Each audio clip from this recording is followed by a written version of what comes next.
The Russian Revolution belongs to that rare class of historical event that remains contemporary long after it has become history. Never before, and not since, has the working class successfully seized and held on to state power, reorganizing society to meet collective needs rather than accumulating private profits. Yet within a decade, the promise of freedom morphed into a terrible leviathan. The dominant narrative insists that this degeneration was inevitable, that Stalinism was the unavoidable consequence of communism's naive violation of human nature. For instance, the historian Stephen Kotkin asserts that, quote, the construction of political order on the basis of class rather than common humanity and individual liberty was, and will always be, ruinous, end quote. But that is not a historian's thesis. At most, it is folk psychology, directed at history. If it were true, we would expect centralized power in the USSR to have grown in proportion to the people's unruliness, as a means of enforcing utopian ideals upon the unwilling. In reality, centralized power grew in proportion to the people's exhaustion. In the wake of a devastating civil war, profound material scarcity, and international isolation, the power of the Russian proletariat collapsed, creating a vacuum the Communist Party filled reluctantly. Far from contradicting Marxist theory, the tragic consequences of this choice reaffirm Marxism's basic axiom. Quote, the emancipation of the working classes must be conquered by the working classes themselves, end quote. The Russian Revolution began not as a planned communist insurrection, but as a spontaneous surge from below that shattered the Tsardom. What Leon Trotsky described as the, quote, direct interference of the masses in historical events, end quote. By February 1917, the carnage of World War I had pushed the working class to the brink, with 1.7 million Russian soldiers dead and the economy in freefall. When 7,000 women textile workers took to the streets of Vyborg on February 23rd, they ignited a powder keg of imperial discontent. By nightfall, 90,000 workers had joined their cause, and within days their numbers had exploded to 500,000 strong. This massive grassroots pressure pushed the Tsar to cede the throne to his brother Michael in less than a week. When Michael refused the throne, the Tsar's former ministers formed a self-appointed provisional government to maintain order. However, the real power of the revolutionary moment resided in the Soviets, democratic councils organized by the workers and soldiers.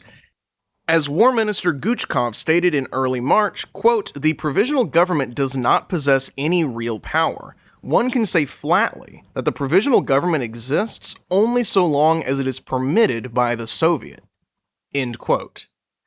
This reality collided head-on with the orthodox Marxist belief that only in fully developed capitalist societies could the proletariat be mature enough to take power, leading most to believe that Russia was only ripe for a bourgeois democratic revolution. Georgy Plekhanov warned that Russia had, quote, not yet enough proletarian yeast in Russia's peasant dough to make a socialist cake, end quote, and consequently adopted a posture of critical support for the provisional government. This conservatism created a sharp rift between the cautious party committees and the radicalized workers on the factory floor who were already demanding all power to the Soviets. The dysfunction of the provisional government soon proved the workers right. Rather than delivering on peace, land, and bread, the bourgeois state renewed its commitment to the imperialist slaughter, sending 200,000 more men to die needlessly. As the bourgeois state floundered, the Soviets expanded their reach, managing food distribution and bypassing military chains of command. Confrontation with the provisional government was becoming a matter of when, not if. While the Mensheviks, the more orthodox wing of Russian Marxism, admonished the masses for their recklessness, they lost relevance as popular power grew. In contrast, the radical Bolsheviks recognized that if a second revolution was inevitable, participation was preferable to abstention. If the revolution faced many obstacles to success, as the Mensheviks claimed, then it was all the more essential that it be given leadership capable of navigating through them. By working patiently within the Soviets and organizing the military defense against the Kornilov Putsch, Bolshevik militants proved that they were the most resolute defenders of the masses' democratic gains. Because they listened to the workers rather than lecturing them, the party organically won majorities in the Petrograd and Moscow Soviets by September. With this Bolshevik guidance clarifying their objectives, the Soviets were able to easily sweep aside what stood in their path to power, including the moderate socialists. The October Revolution was not a partisan coup as some less than honest critics have asserted, but the final, almost clerical, act of a struggle whose key battles were won months prior on the factory floors and the garrison barracks. When the revolution came, the provisional government fell with scarcely a blow. The October insurrection did not hand power directly to the Bolshevik Party, but to the All-Russian Congress of Soviets. Workers gathered in factory assemblies to directly elect deputies to local Soviets. Crucially, these deputies were subject to instant recall by their electors, ensuring a constant link between the masses and the state apparatus. These local councils, in turn, elected delegates to the regional and national congresses. At the apex was the All-Russian Central Executive Committee, which held supreme power between national congresses, while daily administrative functions were delegated to the Council of People's Commissars. Because this council was strictly accountable to the Executive Committee and the broader Congress, legislative and executive powers were merged into a single working body, stripping away the traditional bureaucratic buffers of parliamentary systems.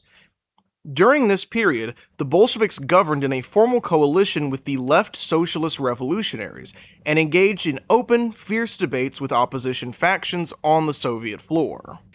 Guided by this vibrant democracy, the revolutionary state quickly transformed Russian society.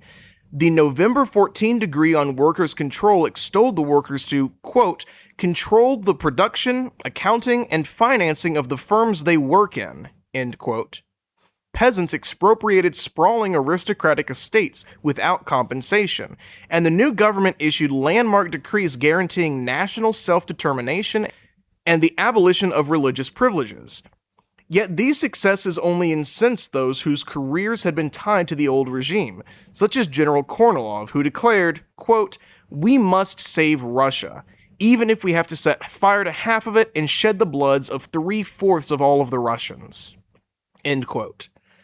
Soon, the liberal remnants of the provisional government united with the very Romanov loyalists they had ousted in February, forming the White Armies to wage a war of annihilation against the worker state. This domestic opposition was bolstered by a 14-nation allied intervention that strangled the young worker state with a total naval blockade, cutting off essential trade precisely as the Soviets struggled to stave off mass starvation.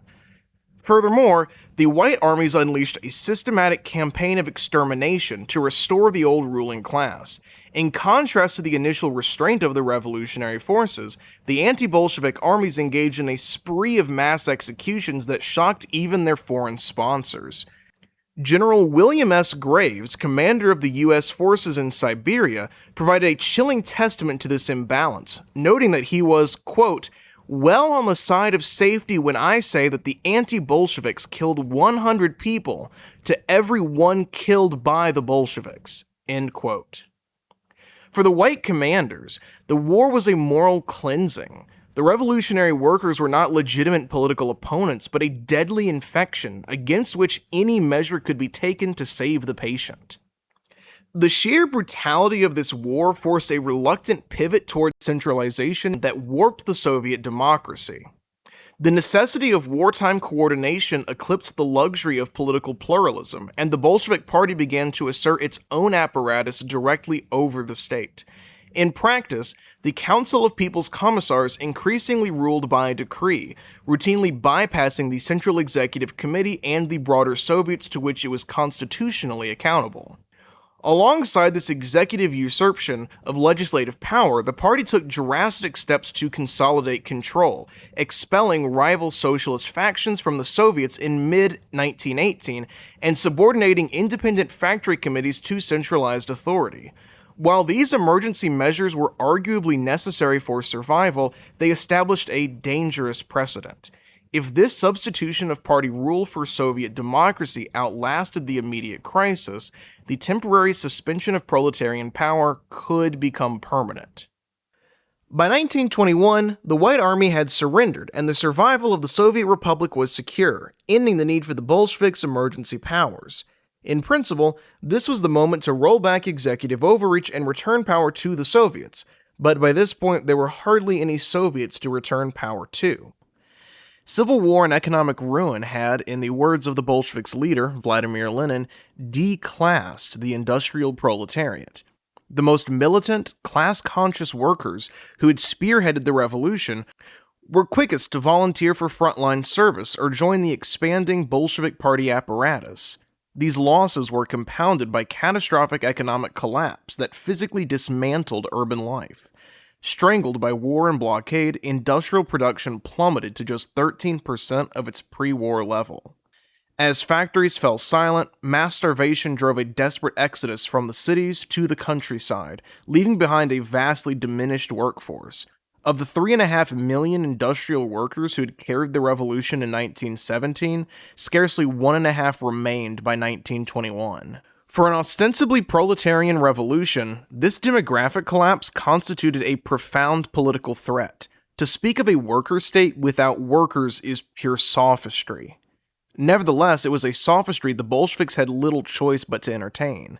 They knew that taking power in an isolated, backwards country was a gamble whose success hinged on subsequent revolutions in advanced capitalist nations coming to their rescue. Although the revolutionary wave they were counting on did materialize, its leadership generally proved incapable of meeting the moment. The Marxists of Europe were heavily divided by the First World War, with most of the leading workers' parties succumbing to nationalism. Consequently, the radicals leading the revolutions in the post-war period operated in splinter groups, with few organic connections to the working class and little practical experience. Deprived of foreign capital, heavy machinery, and technical expertise, the party was forced into a profound economic compromise. To prevent total societal collapse and pacify a starving peasantry, the Bolsheviks instituted the new economic policy, replacing Civil War grain requisitioning with a market-based tax-in-kind system. While the NEP liberalized agriculture, the centralized state apparatus simultaneously consolidated control over the commanding heights of industry. State-appointed directors were installed to manage production in accordance with the party's economic plans, designed to rebuild industry and nurse the proletariat back to political health. However necessary this arrangement was given the incapacitation of the working class, it marked the point at which the proletariat became subordinate to the state that had once been an expression of its own power. How can a party remain authentically Marxist while it oversees the exploitation of the proletariat? And not just temporarily, but for the indefinite future. However committed the Bolshevik leadership may have been to the emancipatory vision of the revolution, material circumstances forced the party to instead pivot to managing the workforce's role in building up industrial capital, effectively transforming the state apparatus into a surrogate bourgeoisie. At best, the Bolsheviks could govern the state in the proletariat's best interest, a sad emulation of the paternalistic utopian socialism Marxism was designed to overcome. In the long run, the party's ideological character would inevitably end up warped in order to normalize and rationalize its material reality as manager of the proletariat rather than vanguard of its liberation. Though he accepted the necessity of a managerial state, Lenin understood these inherent dangers and established the Workers' and Peasants' Inspectorate in 1920 as an oversight body for pruning the party of would-be careerists. But bureaucracy cannot be overcome by bureaucratic means, and Lenin could not have picked a worse candidate to lead the organization than Joseph Stalin. When the Georgian communist leadership resisted Stalin's heavy-handed centralization in 1922, he weaponized the inspectorate to orchestrate a bureaucratic coup, dispatching a loyalist commission that purged the legitimate local leaders under the guise of investigating nationalist deviations. Horrified, Lenin condemned Stalin as, quote, a vulgar Great Russian bully, consumed by an infatuation with pure administration, end quote. Realizing in his final days that Stalin must be neutralized, the terminally ill Lenin, quote, prepared a bombshell for Stalin, end quote, a last testament urging the party to select a new general secretary, quote, who in all respects differs from Stalin only in superiority, namely, more patient, more loyal, more polite, more attentive to comrades, less capricious, etc. End quote. Tragically, Lenin's bombshell never detonated.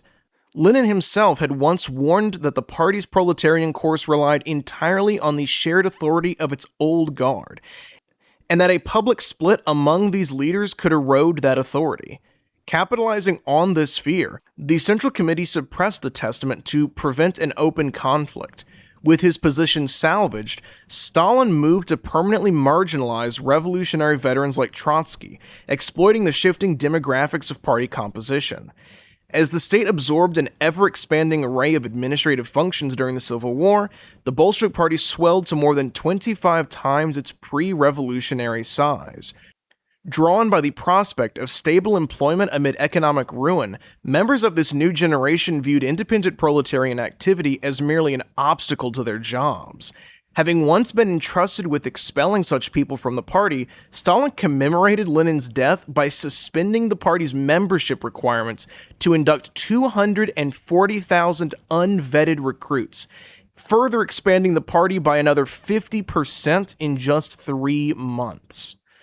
Armed with this new non-revolutionary majority, Stalin drowned out the left opposition, exiling Trotsky in 1927 and ascending to absolute power the following year.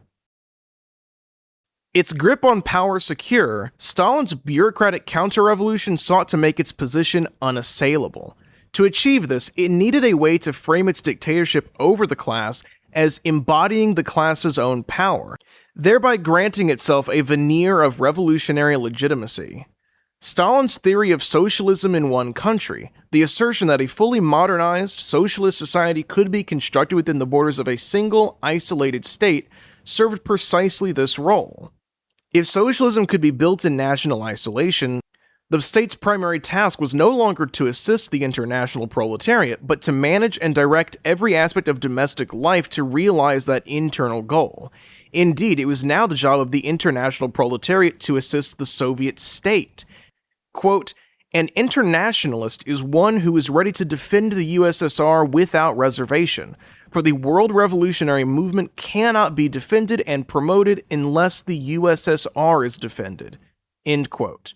Armed with this mandate, the bureaucracy moved to fulfill its newfound revolutionary purpose, enforcing ruthless labor discipline on the proletariat and stifling the possibility for dissent within the party.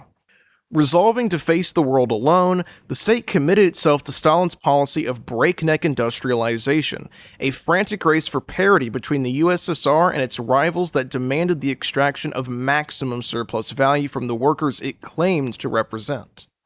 Because this rapid modernization required absolute control over production, the first 5-year plan was transformed into a draconian law that effectively criminalized independent labor advocacy. When Mikhail Tomsky attempted to preserve a modicum of trade union autonomy, he was denounced as a right-wing deviationist and purged. By transforming unions into quota-enforcing administrative instruments and enforcing strict laws that criminalized basic labor mobility, the state dismantled the last barrier to its economic subjugation of the class on whose behalf it claimed to govern. In reality, the surplus value extracted through this regimentation enriched the administrative caste. By 1937, factory managers earned 20 times the wages of their employees, while leading members of this new state bourgeoisie earned up to 200 times as much. Simultaneously, in the political sphere, Stalin moved to preempt any principled Marxist critique of this exploitation. Between 1929 and 1931, he deliberately diluted the party by inducting 1.8 million new recruits who, as historian J. Arch Getty observes, were regarded as politically illiterate and had no idea of the party's history or program.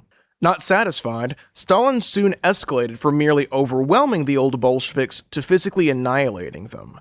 During the Great Purge of 1936, the regime officially executed 681,692 people, including nearly all of its founding figures. Of the 7 original Politburo members who led the 1917 revolution, Stalin was the only one to survive his own regime. While the state absurdly claimed that these foundational leaders were all working for capitalist restoration, the much more plausible explanation, which doesn't hinge on wild conspiracy logic, is that Stalin was removing all who might have threatened to roll back his own bureaucratic capitalist counter-revolution. With this river of blood, the bureaucracy finalized its consolidation of power, freeing it to rule in its own interests without inhibition. The victory of reactionary forces within the revolution's own institutions has led liberal historiography and Stalinist apologia to agree that Stalinism was the revolution's logical culmination, dismissing the alternative advocated for by the left opposition as hopelessly utopian. Yet, even if Stalinization was the only path the Bolsheviks could take, that would not make the path revolutionary. Revolutionary movements can take power under circumstances that make the realization of their goals impossible. What Friedrich Engels described as the worst fate to befall an extreme party. The Bolshevik situation was not quite so dire. Although sticking to the revolutionary path was riskier for the party than embracing counter-revolution. The alternatives presented by the revolution's leading figures were not discarded because they were impossible to realize, but because they did not express the interests of the rising bureaucratic caste. The left opposition's alternatives centered on reviving the Soviets by rebuilding the decimated working class through planned industrialization. Crucially, they sought to modernize the economy without cannibalizing the proletariat. Since an isolated Russia was lacking in domestic wealth, this required material assistance from abroad. In this way, the left opposition adapted Lenin's internationalism to their new circumstances, whereas Stalin simply rationalized its abandonment. While Stalin transformed internationalism into nationalism, asserting that, quote, "An internationalist is one who is ready to defend the USSR without reservation," end quote, Trotsky argued that the USSR must serve and aid that global struggle. Statecraft had to be oriented towards promoting independent proletarian power abroad, because ending Russia's isolation was the only way to prevent the worker state from eating itself alive. The practical differences between revolutionary internationalism and Stalinist conservatism were demonstrated tragically during the Chinese Revolution of 1925. While Trotsky urged the Communist Party of China, the CPC, to maintain organizational independence and form Soviets, Stalin forced them into a cross-class alliance within the nationalist Kuomintang. Imposed over the objections of many CPC members, including Mao Zedong, this policy disarmed the Chinese workers and ultimately resulted in them being massacred by their supposed allies in 1927. The critically weakened Chinese communists were forced into a prolonged civil war that lasted until 1949. By sacrificing the possibility of an earlier victory, Stalin deprived Russia of the resources an allied Chinese state could have provided, committing the regime to further internal exploitation. Socialism in one country thus became a self-fulfilling prophecy, whose own failures justified the policy's continuation. This horrific farce culminated in Stalin authorizing the shipment of heavy arms to Zionist paramilitaries during the Nakba, against the advice of all communist parties in the region. The assessment of radicals on the ground had little place in the bourgeois foreign policy of Stalinism. Tragically, however practical this internationalist alternative was, it was a political non-starter. A renewed international revolution would have provided the material resources to industrialize and revive the Soviets, thus enabling the proletariat to reclaim the power the bureaucracy had usurped. No ruling elite is ever in the business of orchestrating its own obsolescence, meaning any initiative for this foreign policy would have needed to come from the very proletariat whose exhaustion the internationalists hoped to address. But the success of the bureaucratic counter-revolution in no way proves the foolishness of having founded a worker state in the first place. The revolution was not killed by the audacity of the masses, but by their isolation. This does not refute Marxism, but reaffirms that the liberation of the working class must, unequivocally, remain the task of the working class itself.